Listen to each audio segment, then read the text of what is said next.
What's up everybody, it's DJ here at the E3. We just finished up our spring prep.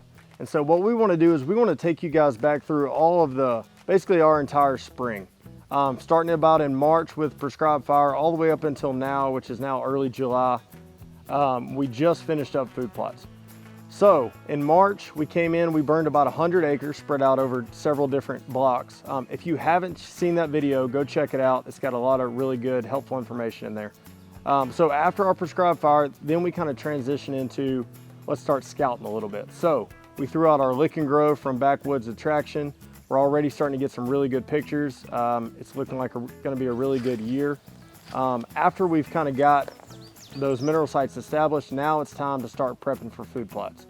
So typically we'll go in and we'll burn down with herbicide. So we'll spray everything, kind of get it prepped. Then we'll go back through, we'll disc it all, and then we'll go in and we'll plant it. So in this video, you're gonna see everything that we did from start to finish with our food plots. We typically here at the E3, we're planting beans, corn, and then we got some of our Backwoods Attraction. So we planted Velvet Plus and Bachelor Pad, which have a lot of great forages for the early summer and then leading into fall. So that might be joint vetch, Alice clover, lab, sunflowers, all kinds of different mixes that we're gonna show you guys. We've already got some really good growth here. So everything's looking really good. And then the last thing that we actually just finished up a couple of days ago, we've got our electric fences around some of our food plots. So anything under about 2 acres, I'll typically go in and put an electric fence around. And I'll just leave that up for a few months. I'll probably pull those 1st of September, late August, somewhere in there. So stay tuned. We're gonna walk you guys through everything that we do here at the ranch from about February, March, all the way till July.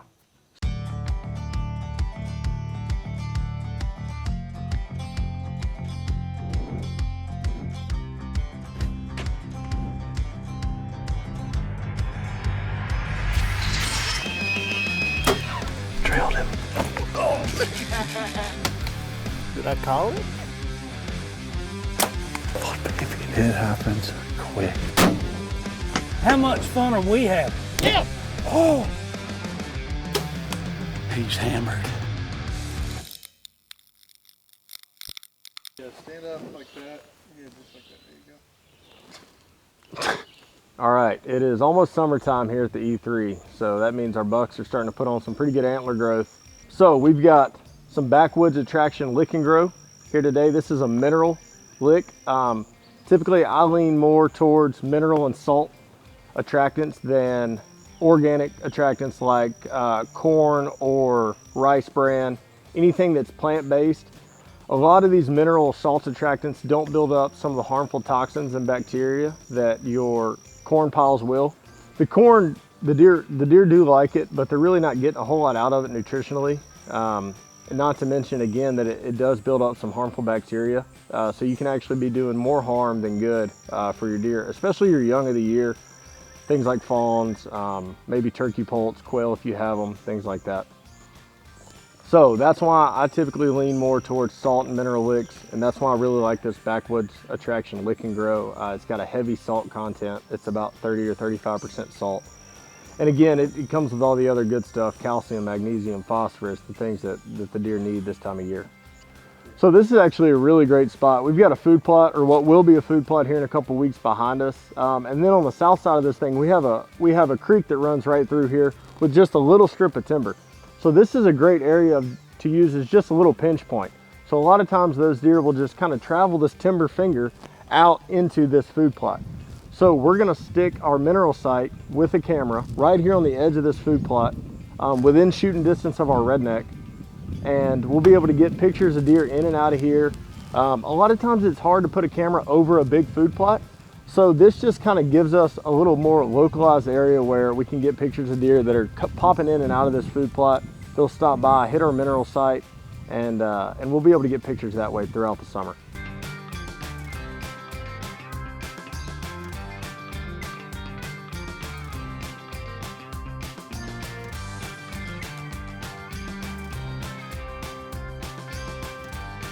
All right, so as you can see, we've taken this spot down to bare dirt.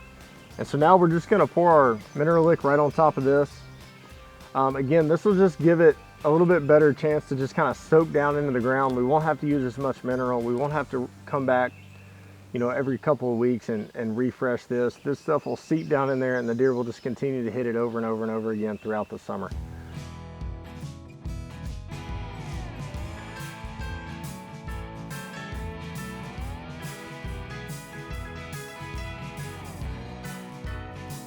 All right, we've got our mineral out, we've got our camera out, so now we're ready to start getting pictures of some good deer. So now we're just gonna wait and hopefully some familiar faces will start showing up.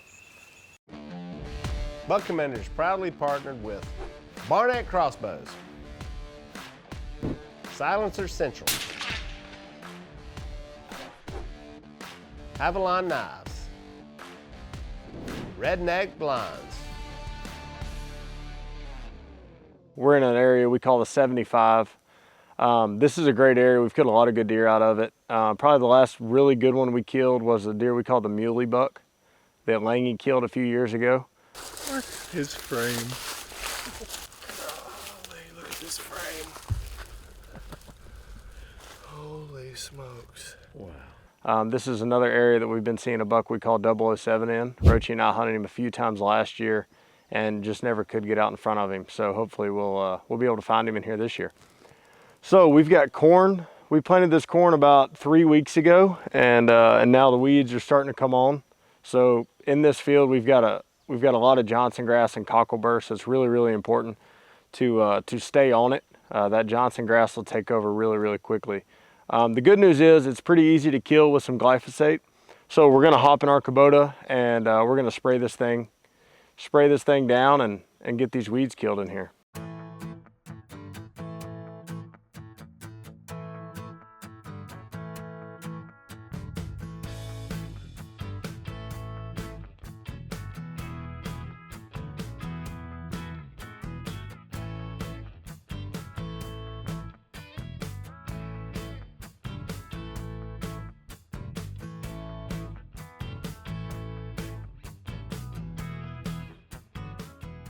So we've got our Backwoods Attraction food plot blend. This is what they call bachelor pad. This is a mix of cowpeas, joint vetch, and Alice clover.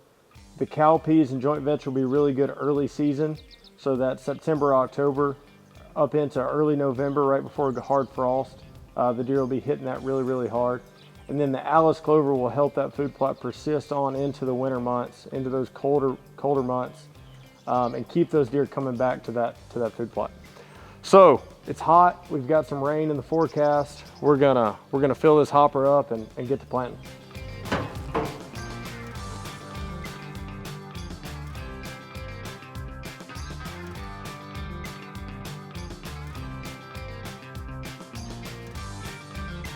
We're in here at the Tombo, finished up some food plots for the day.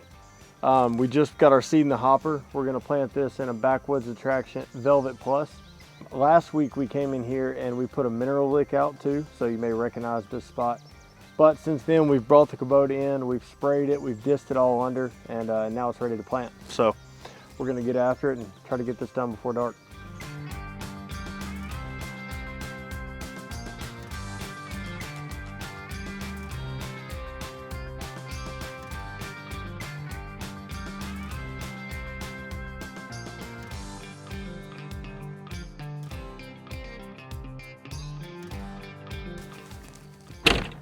All right, that one's done. It's looking good.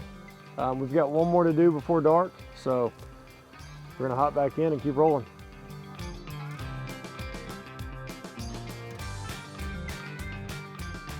All right, last food plot of the day. We're running out of light, so we're gonna get after it. This is an area that we call the Locust. Roachy killed an absolute hammer in here a few years ago. Meh, meh.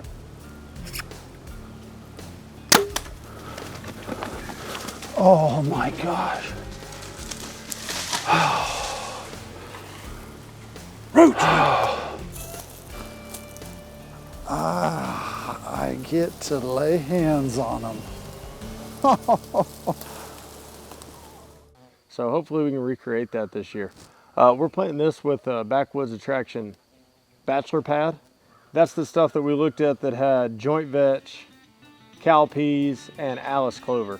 So we've got a food plot that's really attractive in the early season, and then as those cowpeas and joint veg start to die off, then we have that Alice clover as well that the deer will really like. So we're gonna hop in the Kubota and finish this thing out before we run out of light.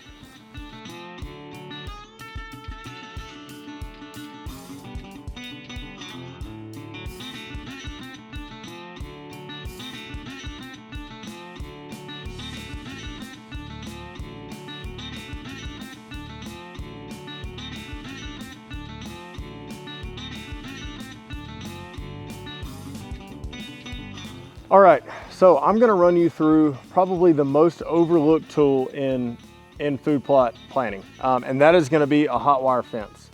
So a lot of people come to me and say, man, I cannot grow anything in my food plot. The deer just mow it down. I have nothing left to hunt during hunting season. That's a pretty common thing, especially when you're dealing with smaller food plots. So anytime I have a food plot under about 2 acres, I like to put hot wire around it. Now, there's a specific way that you really have to do it in order to keep deer out.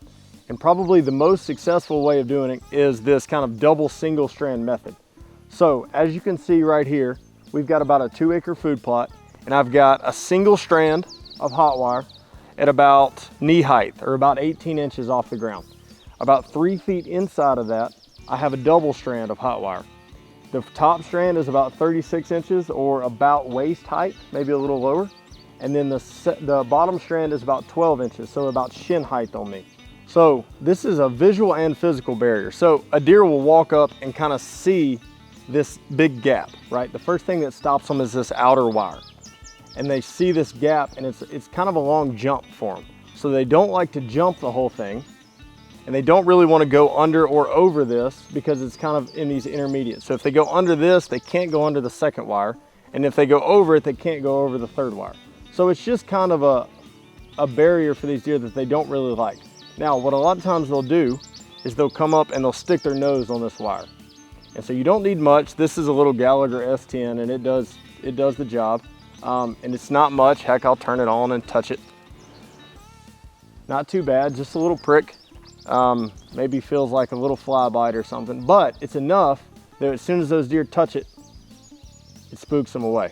So if you're going to plant small food plots, or you have trouble with deer eating out your plots before you're able to hunt them in the fall, I really recommend something like this hot wire system. They're not very expensive. One of these units maybe runs $100. Probably the wire and posts and everything else run maybe another 100, 200 bucks. So they're really affordable ways to protect your food plots. And as much time and effort as we put in to these food plots, and as much as we hunt them in the fall, we really want these crops to be standing by the time September, October, November rolls around. All right, so that's pretty much a wrap on our spring plots. There's a ton of work that goes into this, so I hope you all learned something. I know this isn't for everyone. Not everyone's getting out and planting fall plots and living and breathing deer 365 days a year. But for those of you that are, I hope you enjoyed our little behind the scenes of what it takes to grow big deer year in and year out. And if you want to see more of these types of videos, just drop us a comment below and let us know what you'd like to see.